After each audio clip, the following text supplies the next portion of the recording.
ဒီနေ့2026ခုနှစ်ဇူလိုင်လ23ရက်နေ့မှာကဘာကြီးရဲ့မျက်လုံးတွေအရှိအာရှစီရောက်နေပါပြီ။တရုတ်စစ်တပ်မော်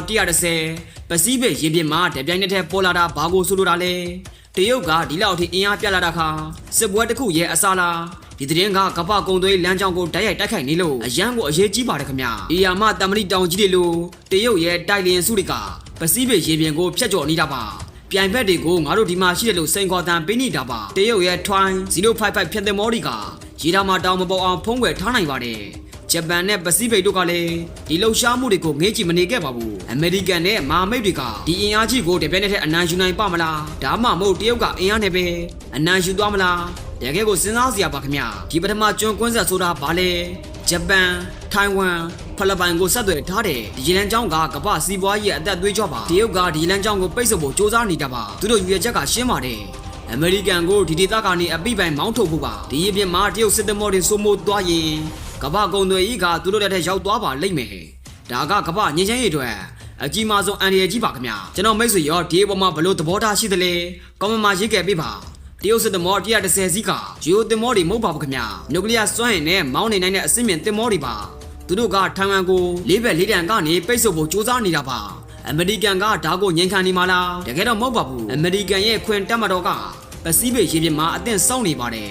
်တရုတ်ရဲ့ဒီလှုပ်ရှားမှုကပြိုင်ဘက်တွေရဲ့တိကျနိုင်စွမ်းကိုစမ်းသပ်နေတာလို့ပဲသုံးသပ်ရပါမယ်တရုတ်ရဲ့ Twine 055ဖြတ်သမောအကြောင်းပြောပြပါမယ်ဒါကကမ္ဘာအစီအမံဆုံးဖြတ်သမောတွေထဲကတစ်စင်းဒုံးကြီးအရေအတွက်ဘလောက်တင်ဆောင်နိုင်တယ်ဆိုတာမိတ်ဆွေသိရင်အံ့ဩသွားပါလိမ့်မယ်ခင်ဗျာရေတာမပေါ်အောင်လှုပ်ထားတဲ့ဒီသမောတွေကအမေရိကန်ရဲ့လင်းတင်သမောတွေကိုတိုက်ခတ်ဖို့ဒီဇိုင်းလုပ်ထားတာပါဒါပေမဲ့ဒီလက်နက်တွေကိုတန်ပြန်ဖို့အမေရိကန်မှာဘာလက်နက်တွေရှိသလဲ Twine 052D ကတရုတ်ရဲ့လက်ယုံကြီးလက်ယုံတက်ဖွဲ့ပါသူတို့ကလေကြောင်းရန်ကာကွယ်မှာအလွန်တော်ပါတယ်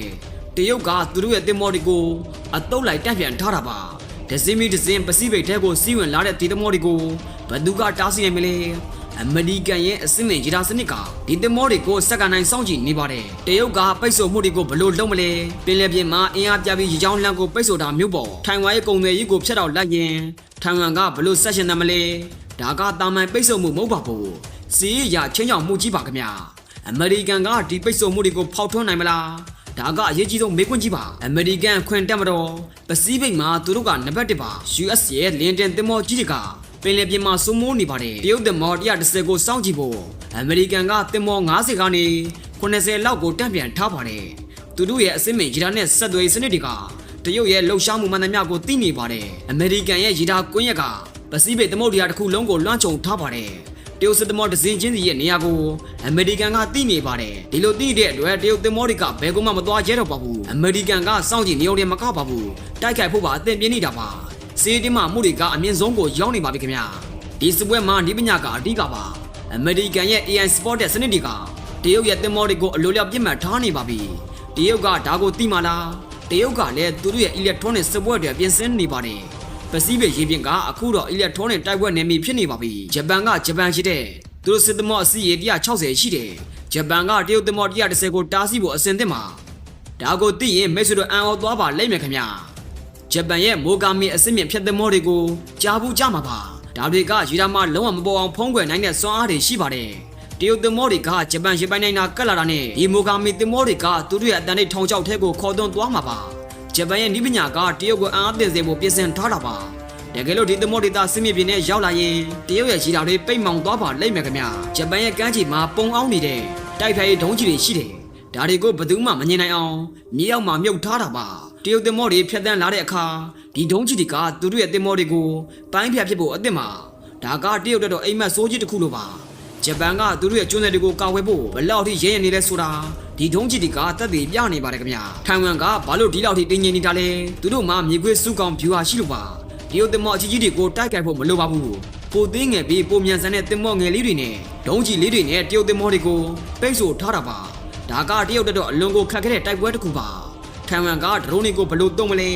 တရုတ်သမောတွေစီကိုဒရုန်းအစင်ရီထောင်ပေါင်းများစွာလွတ်တင်လိုက်မယ်ဆိုရင်ဘာတွေဆက်ပတ်မလဲတရုတ်ရဲ့ရီဒါတွေကဒီဒရုန်းတွေကိုဘယ်လို့မှမတားဆီးနိုင်ပါဘူးခင်ဗျာဒါကထိုင်ဝမ်လျှို့ဝှက်ချက်လက်နဲ့ပါတရုတ်အတွက်တော့ဒီဒရုန်းတွေကအ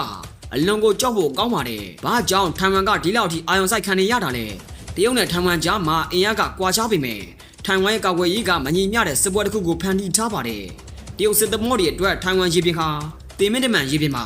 ဒါကိုဘယ်သူမှညှင်းလို့မရပါဘူး ဖိလစ်ပိုင်ကဘာလို့ဒီလောက်ထိအရေးကြီးတာလဲဖိလစ်ပိုင်မှာရှိတဲ့အမေရိကန်စစ်စခန်းတွေကတရုတ်ရဲ့တောင်ပိုင်းတိုးချဲ့မှုကိုတားဆီးထားပါတယ်တရုတ်သင်္ဘောတွေဖိလစ်ပိုင်ဘက်ကိုလှည့်လာရင်ဒီစစ်စခန်းတွေကတုံ့ပြန်မှုအသင့်ပါဖိလစ်ပိုင်ကတရုတ်တော့နောက်ထပ်စိန်ခေါ်မှုတစ်ခုပါဖိလစ်ပိုင်မှာရှိတဲ့တိုက်ဖွန်ဒုံးကြီးအကြောင်းပြောပါမယ်ဒါတွေကတရုတ်သင်္ဘောတွေကိုထောင်ပေါင်းများစွာဝေးတဲ့နေရာကနေပြစ်ခတ်နိုင်ပါတယ်တရုတ်အတွက်တော့ဒါကအကြီးမားဆုံးချင်းချောင်မှုကြီးပါဖိလစ်ပိုင်ကိုတိုက်ခတ်ဖို့စ조사ရင်ဒီဒုံးကြီးတွေနဲ့တုံ့ပြန်ခံရပါမယ်အမေရိကန်ဂျပန်ဖိလစ်ပိုင်ထိုင်ဝမ်တို့ကဘာလို့ပူးပေါင်းနေရတာလဲတရုတ်ကိုတားဆီးဖို့အတွက်သူတို့အားလုံးပူးပေါင်းနေတာပါဒီမာမိတ်အဖွဲ့ကတရုတ်အတွက်တော့အကြီးမားဆုံးအတားဆီးကြီးပါတရုတ်သင်္ဘောတွေဘလောက်ပဲများများဒီမာမိတ်တွေကိုကြော်ဖြတ်ဖို့ခက်ခဲပါလိမ့်မယ်ခင်ဗျာပစိဖိတ်ရဲ့ရေအောက်မှာဘာတွေဖြစ်နေတာလဲနျူကလ িয়ার ချင်းကိုသင်္ဘောတွေကရေအောက်မှာတရုတ်သင်္ဘောတွေကိုစောင့်ကြည့်နေတယ်တရုတ်သင်္ဘောတွေဘယ်နေရာကိုပဲသွားဒီရင်ငုတ်သင်္ဘောတွေကတည်နေတယ်ဒါကပစိဖိတ်ရဲ့လက်ဝက်ချက်ကြီးပါရင်ငုတ်သင်္ဘောတွေကဘာလို့အရေးကြီးတာလဲ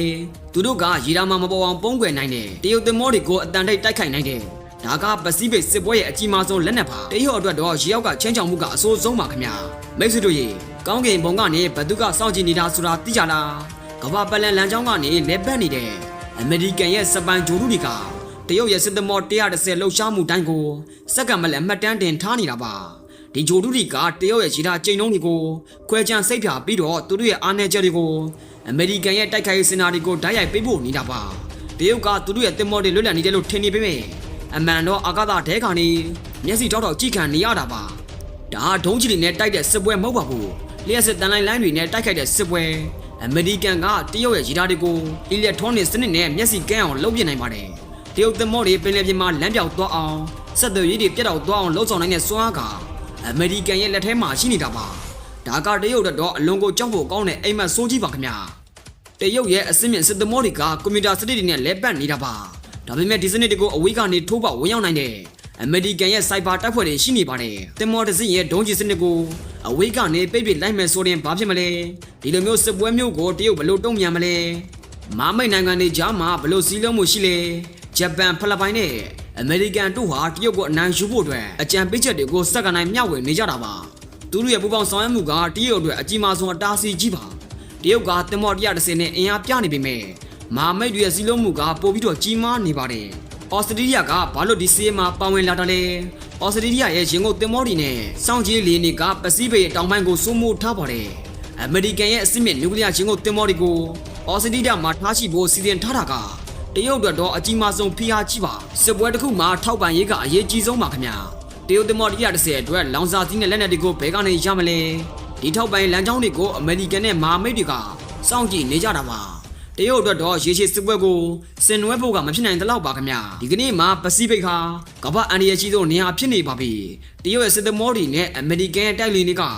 ဒဇင်းနဲ့ဒဇင်းလက်တကမ်းမှာရှိနေတာပါတစ်ချက်မှားတာနဲ့ကြီးမားတဲ့ပောက်ကွဲမှုတွေဖြစ်လာနိုင်တယ်မိတ်ဆွေတို့ဒီချင်းတွေကိုဘယ်လိုမြင်မိပါသလဲတရုတ်ကဘာကိုရွေးချယ်မလဲဆက်ပြီးတော့စေးဖျားပေးမလားဒါမှမဟုတ်စစ်ပွဲကိုစတင်မလားတရုတ်ရဲ့ဒီလှုပ်ရှားမှုကသူတို့ရဲ့နိုင်ငံရေးလိုအပ်ချက်ကြောင့်လားဒါမှမဟုတ်တကယ်ပဲစစ်ပွဲကိုလိုချင်တာလား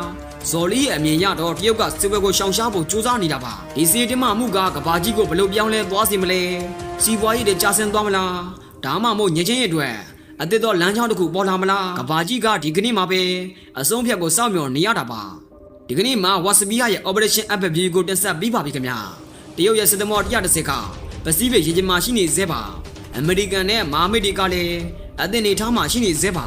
စစ်ပွဲဆိုတာဘယ်သူတက်မှမကောင်းပါဘူးခင်ဗျာဒါပေမဲ့ငြိမ်းချမ်းရေးအတွက်တော့ကျွန်တော်တို့အားလုံးအသင့်ရှိနေရပါမယ်တရုတ်ရဲ့ဒီလှုပ်ရှားမှုကနောက်ဆုံးမှာဘာတွေဆက်ဖြစ်လာမလဲပြည်သက်ကြီးအနေနဲ့ကိုပန်အမြင်တွေကိုအောက်ကကောင်းမှရေးခဲ့ပေးပါခင်ဗျာဇော်လီရဲ့တင်ဆက်မှုကိုဆက်လက်အားပေးကြဖို့တောင်းဆိုရင်းဒီကနေ့တော်တော်နှုတ်ဆက်လိုက်ပါတယ်ခင်ဗျာ